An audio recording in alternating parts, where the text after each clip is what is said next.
General secretary मुस्लिम league नून एहसन इकबाल की chairman PTI पर कड़ी तनकीद। मीडिया से गुफ्तगू में कहा कि इमरान खान टांग तुड़वा कर बैठा हुआ है, अब हमें टुकड़ा टुकड़ा करके पाकिस्तान को जोड़ना है, हमें इस इंतशार के सफर से निकलना है जिसको इमरान खान ने मुसल्लत किया है। वोट की ताकत से इमरान खान को इबरतनाक शिकस्त देंगे। पाकिस्तान तहरीक इंसाफ सिंध के सदर अली जैदी कहते हैं कि इमरान खान पर अगर हमला हुआ तो मुल्क बर्दाश्त नहीं कर पाएगा, नया इलेक्शन कराएं, सब ठीक हो जाएगा। हुकूमत सिंध और वफाकी हुकूमत धांधली के बगैर नहीं जीत सकते।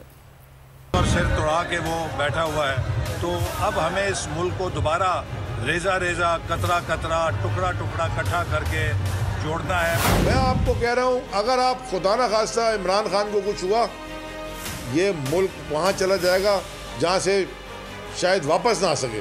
अब हमें उस इंतशार से, उस नफरत के सफ़र से निकलना है जिसको इमरान खान ने पाकिस्तान पे मुसल्लत किया है। ये जमहूरियत जो जिस तरह की जमहूरियत पाकिस्तान में है, और ये जो जमहूरियत इंतकाम ले रही है पाकिस्तान की अवाम के साथ, ये को बड़ा ही अवाम ने क्या जुल्म किया कि ये इनका इंतकाम है कि इनके पास गैस नहीं है, बिजली नहीं है, पानी नहीं है।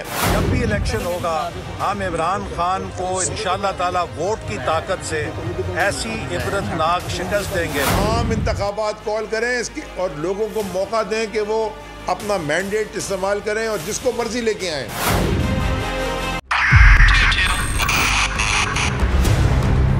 2022 बहुत सारे तोहफे भी देखे गया पाकिस्तान की आवाम को। पाकिस्तान की आवाम को एक तोहफा ये दिया कि आवाम को पता चल गया कि पाकिस्तान का मीडिया क्या है। साल 2022 में सबसे ज्यादा देखे जाने वाला चैनल बोल न्यूज रहा नंबर 1। हमने बहुत सारे शोज और ट्रांसमिशंस की, पूरा साल मुसलसल जदोजहद में निकल गया कि ये वोट ऑफ कॉन्फिडेंस के पीछे कौन लोग थे।